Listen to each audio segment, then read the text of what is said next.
Have you ever found yourself stuck in the cell of your own mind? You thought it would go well by now. You thought that individual would remain. You thought the plan you devised was the plan that God would favor. But today you stand here in the space between what you thought and what it stings, doesn't it? It stings to watch life resemble nothing close to the picture in your head. It stings to think that you are holding shards of a dream that broke apart before it ever even began. And the enemy enjoys that place. He enjoys when you're at what you thought, because he knows that if he can keep your mind there, he can keep your life there. But I came to remind you, God never asked you to exist in the shadow of what you imagined.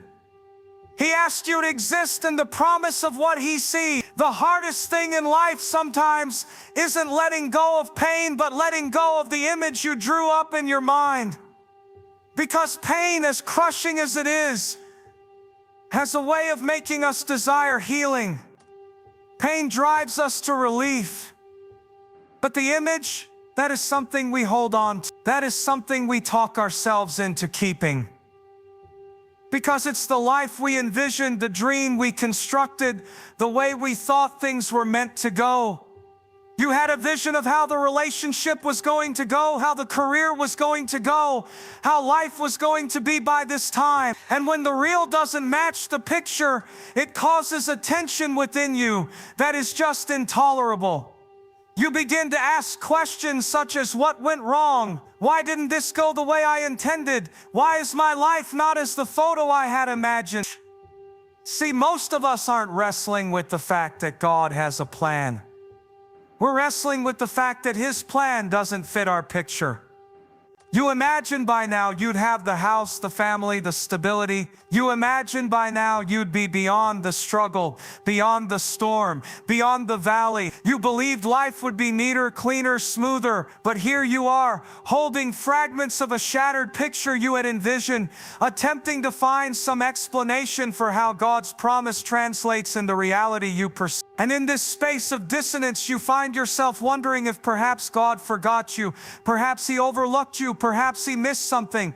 But suppose the very thing shattering your picture is the very thing constructing his purpose. The fact is, we all paint pictures in our heads of how life is supposed to go. And usually those pictures aren't necessarily bad pictures. They're often based on good desires. You wanted this relationship to work because you prized love. You wanted that door to open because you wanted to give your family a better life. You wanted that opportunity because you believed in yourself. But just because the picture was nice doesn't mean it was God. And when God interrupts the picture, it isn't to steal something from you. It's to make space for what he's been developing for you all along. Consider this. If you're still clinging to that puzzle piece that doesn't quite fit, you'll just keep trying to make it work, forcing it until you finally understand that the entire design was never intended to appear the way you imagined. At times, God must allow the picture to fall apart so he can reveal the masterpiece he's been painting behind the scenes. And as painful as it is, releasing the picture is the only way to receive the promise. Because here's the reality, God's plan doesn't always match your expectation, but it always fulfills his purpose. And if you're honest, you know this to be true. There are things in your life you didn't expect, situations you never planned for, struggles you never anticipated. But looking back, can't you see how even when it didn't look like your picture, God was still spinning something intentional? You didn't anticipate the closed door, but that closed door prevented you from walking into something that would have destroyed you.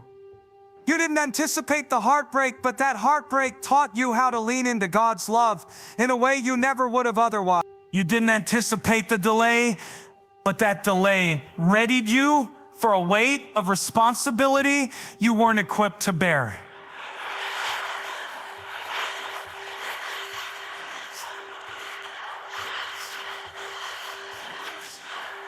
Expectation is what we bring into our imagination.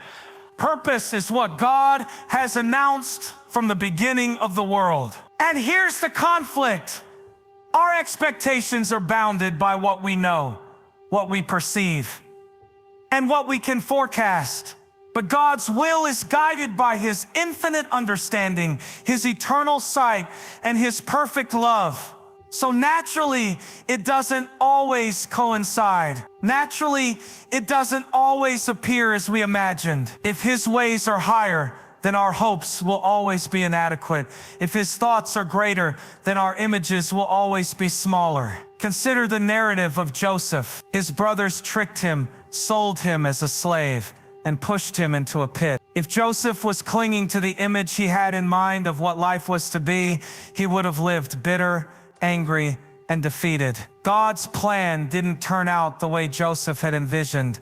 It was much greater. Joseph imagined he'd only be an extra special son in his father's home. God had intended him to be a ruler in Egypt who would deliver nations from famine. Joseph would never have stepped into God's plan if he had held on to his image. Or consider the Israelites. They were waiting for a Messiah to come riding in on a horse, dethrone Rome, and set up a kingdom here on earth. But God had a different plan, a Savior who would die on a cross, defeat sin and death, and set up an eternal kingdom. Their hope wasn't bad in wanting freedom, but it was too limited. God's plan was bigger than they could understand. It's the same with your life. You assumed it was going to go a certain way, but God is creating something beyond your mind. You were thinking things were going to look a certain way, but God's purpose is exceeding abundantly beyond all you could ask or think. The problem is learning to let go of the picture so you can grasp the purpose. Releasing isn't easy though, because that image is safe, even when it's fragmented. It's familiar, even when it's constraining. We continue to cling to it because we're scared of the unknown. We tell ourselves things like, but I thought I'd be married by now. I thought I'd have children by now. I thought my career would be successful by now. I figured I'd be free of this battle by now. And God's saying, I know what you thought, but what I'm doing is greater. I know what you dreamed up, but what I've planned will bring glory, not only for a season, but for a lifetime. The greatness of God's plan is that it does not waste anything. Even when it does not go the way you would have hoped it would, it serves His purpose. That hurt you never thought you would have to bear, He's using it to grow compassion in you. That loss you never thought you would get over, He's using it to position you for something better. That journey you never thought you would travel, He's using it to lead you precisely where you need to go. Your expectations will always be constrained by your view, but God's plan will always be guided by His perfection. And the faster you can let go of what you knew, the faster you'll be able to accept what He knows. We're in a world where our brains get hijacked daily by comparison and distraction. You wake up one morning, and before you can say, thank you, God, for a breath of air in my lungs, you are scrolling, you're checking, you're measuring. You aren't even awake yet, but already your brain is being bombarded. You see somebody else's highlight reel, their picture-perfect family photo, their promotion at work, their vacation, and immediately you begin thinking less of what you have. Suddenly you begin to question why your life isn't like theirs. Comparison seeps in so quietly that you don't even realize the shift taking place within your spirit. Suddenly the blessings you prayed for now become burdens. Suddenly the progress you've made is nothing because it doesn't appear like what someone else had. And here's the threat. Comparison steals not only your joy, but it warps your perspective. It blinds you to what God is doing in your own life because you're too busy watching what He's doing in someone else. It causes you to forget the prayers that He's already answered because you're intent on the ones that He hasn't yet. It causes you to be unthankful for the manna that He's giving you today because you're envious of the milk and honey you see in somebody else's tomorrow. And the thing is, the more you allow comparison to control your mind, the more you will live your life running after shadows. Never satisfied, never enough, never at peace. But what if you paused for a second and reclaimed your mind from comparison? What if you knew that what God has for you is yours and no one else can have it? What if you knew that the same God who blessed them was the same God who has blessings in your name as well? Comparison is not a mark of a lack of something. It's a mark of a shift in focus. Because the minute you set your eyes on God rather than people, the desire to compare starts to perish. The instant you recall that His plan for you is custom fit, you begin to understand that your race isn't designed to resemble theirs. Your pace isn't supposed to be equal to theirs. Your story isn't supposed to emulate theirs. And trust me, comparison doesn't only arrive when you're lagging behind, it also arrives when you're leading the way. Because even when you're doing great, even when you're succeeding, if you're motivated by comparison, you'll never feel satisfied. You'll always discover that there's somebody who's got more, doing better, further ahead. And before you know it, your peace is lost because you've let the enemy make you believe that what you possess isn't sufficient. The enemy doesn't have to take your blessing if he can just take your contentment. He doesn't have to take your gift if he can just take your gratitude. He doesn't have to take your future if he can just take your focus. That's why the fight for your mind is the most important battle you'll ever face. Because once your mind is distracted, your spirit is defeated. Now that your attention is lost, your trust is broken. And that's the very reason you need to know how to identify the trigger. The scrolling, the comparing, the what ifs, the why not me, all of it is the enemy's method of diverting your mind away from God's truth. But here's the good news. You can reclaim your mind. You can turn your attention back to what's real, back to what's eternal, back to what God has already spoken to you. And when you do, you start to see clearly again. You start to understand that your journey doesn't have to resemble anyone else's, that your blessings aren't lessened just because someone else received theirs sooner, that your calling isn't null just because someone else's appears grander, because comparison is a snare, but freedom is contentment. Freedom is gratitude. Staying focused on the Word of God rather than the opinions of men is freedom. And if you can get your mind realigned with His truth again, you'll find yourself walking lighter, living freer, breathing deeper. But it's not only comparison that hijacks your mind, it's distraction too. Because we live in a noisy world, a world that's constantly pulling for our attention. Notifications, deadlines, entertainment, busyness, it all competes for your mind. And little by little, without even realizing it, you start giving pieces of your mind away. You're in the room with your family, but your mind is on your phone. You're in church, hearing the word, but your mind is on your problems. You're attempting to pray, but your thoughts are flying everywhere except God. And then you're confused as to why you're feeling isolated, why you're feeling far away, why you're feeling like God isn't talking. Perhaps it's not that He's not talking. Perhaps it's that your mind is too full to hear Him. Distraction is one of the enemy's most powerful weapons because it doesn't always appear threatening. It doesn't always appear destructive. Sometimes disguises itself as opportunity. Sometimes it disguises itself as busy. Sometimes it masquerades as something little, something insignificant. But distraction doesn't need to annihilate you to beat you. It only needs to split your attention long enough to prevent you from being able to see clearly. It only needs to divert your attention away from what is most important. And when you split your attention, your energy is depleted. When you split your attention, your priorities get muddled. When your attention is split, your faith becomes weak. But here's the reality.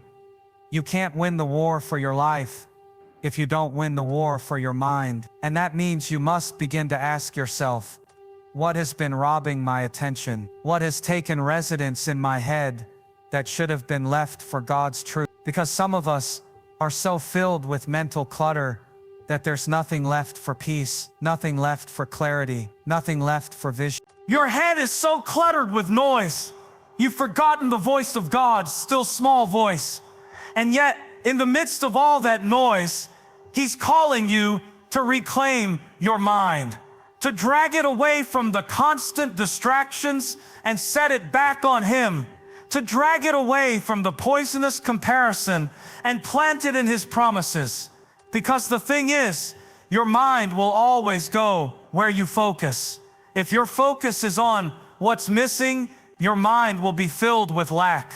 If your focus is on what's wrong, your mind will be filled with worry.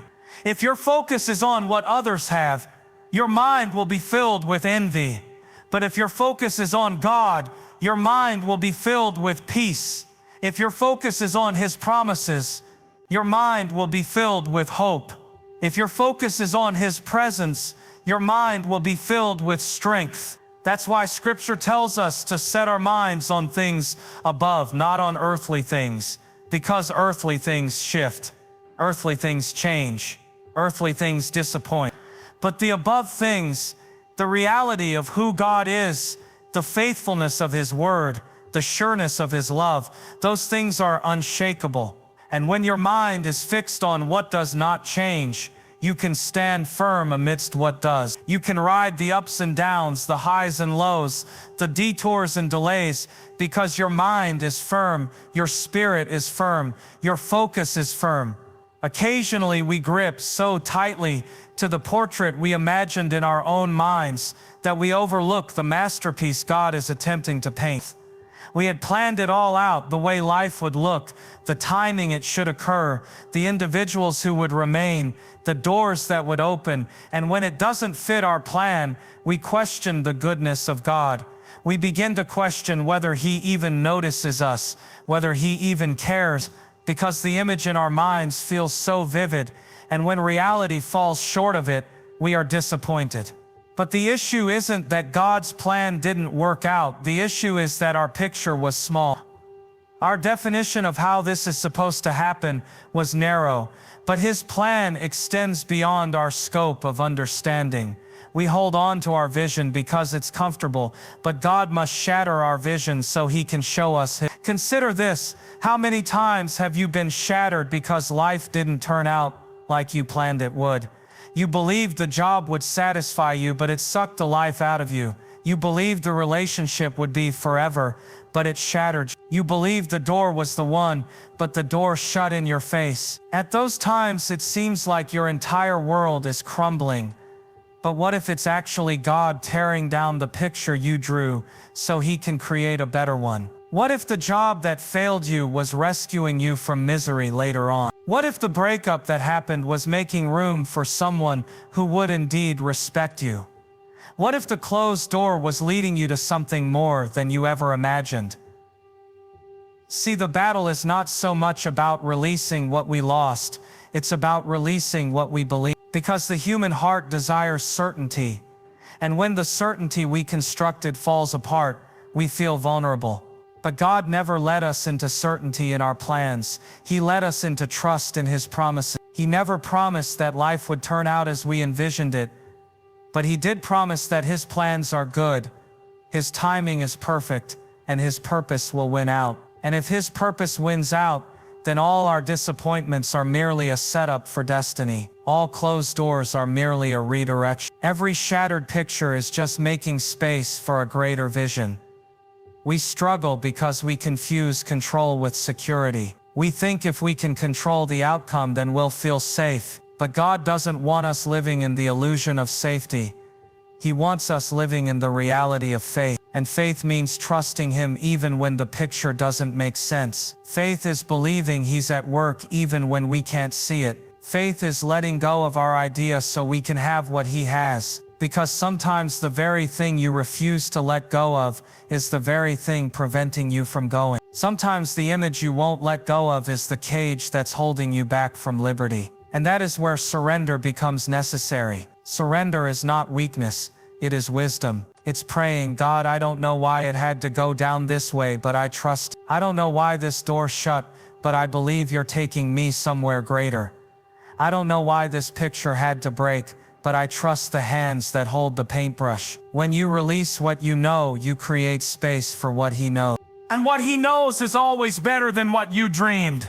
But this is the thing, surrender is not something you do once, it's something you choose every day. Because each day, your mind will want to wander back to what you expected. Each day, you'll be tempted to replay the should have beens, the could have beens, the why didn't it go this way. Each day, the enemy will say, God forgot you, God failed you, God doesn't care. And if you're not careful, you'll begin to live in the jail of your own expectation, trapped by what you believed, rather than walking in what God had promised. That's why you must renew your mind on a daily basis. You must remind yourself, God's ways are higher than my ways. God's mind is bigger than mine. What I conceive to be the end could be the beginning. For here's the truth, letting go hurts. No one enjoys letting go of what they've been holding, particularly when they've put so much into it. No one enjoys admitting that the masterpiece they created isn't the one they're going to get to keep. But pain isn't always punishment. Sometimes pain is a sign of growth. Pain can be the proof that God is stretching you, drawing you into something bigger. And once you quit fighting to maintain what you thought, you will begin to appreciate the beauty in what He's constructing. And perhaps that's why we feel so heavy. We're holding up pictures that God never told us to hold up. We're holding up expectations that were never His promise. We're holding up weight from plans that He never meant to make good.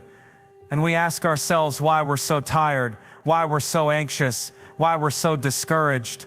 It's because we're holding on to the picture in our mind rather than holding on to the promise in His Word. But the change comes when you understand that God isn't asking you to understand it all. He's asking you to trust Him. He's asking you to put down the painting you drew and let Him draw, because He's not trying just to give you what you want. He's trying to give you what you need. He's not trying just to make your expectations. He's trying to shatter them. He's not merely attempting to replace what you had. He's attempting to give you something greater than what you envisioned. And that's where the peace is. Peace isn't found in having the ideal photograph. Peace is found in understanding that you're in the hands of an ideal God. Peace isn't found in everything happening the way you envisioned. Peace is found in understanding that even when it doesn't, He's still the one in control. Peace does not result from grasping tightly. It results from letting go fully. And when you understand how to exist in that peace, you'll find that what you believed you required wasn't necessary at all. And what you believed you lost wasn't a loss, just creating space for more. There is a time when you know that keeping what you believed is taking more away than if you simply released it. Initially, you have the sense that you are guarding something precious, such as if you just hold on tighter, the dream will not escape you, the relationship will not break down, the opportunity will not disappear. But really, what you are guarding is the hurt of a photograph that doesn't exist anymore. You repeatedly go through what it should have been, could have been, and it is taking away from you what it can still be. The longer you keep what you believe, the less space you leave for God to have His way.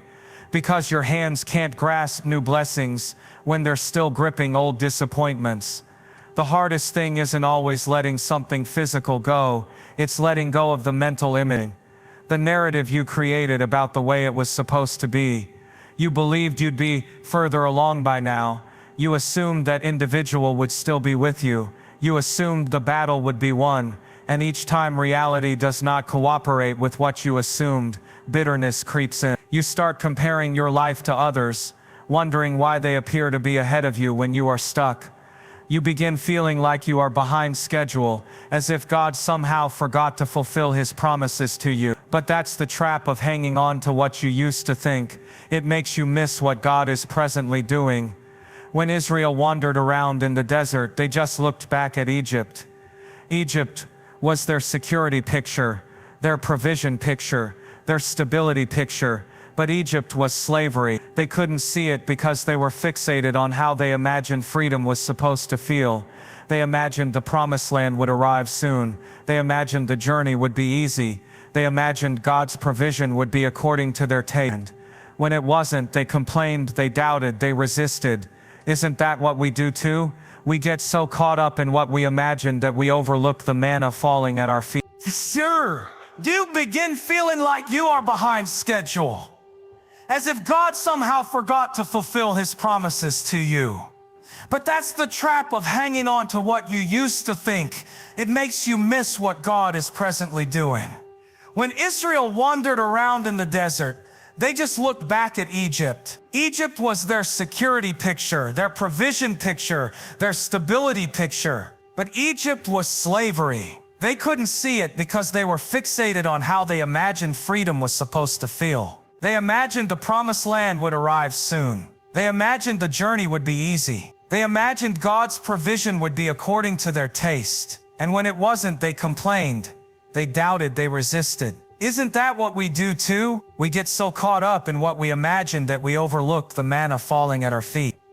We overlook the cloud leading us by day and the fire guiding us by night. We overlook the proof of God's presence because it isn't the picture we drew. That's why it's not just about letting go of something painful, it's about retraining your vision. It's about learning to see God's hand even when it doesn't appear the way you thought it would. Perhaps the job you lost wasn't punishment.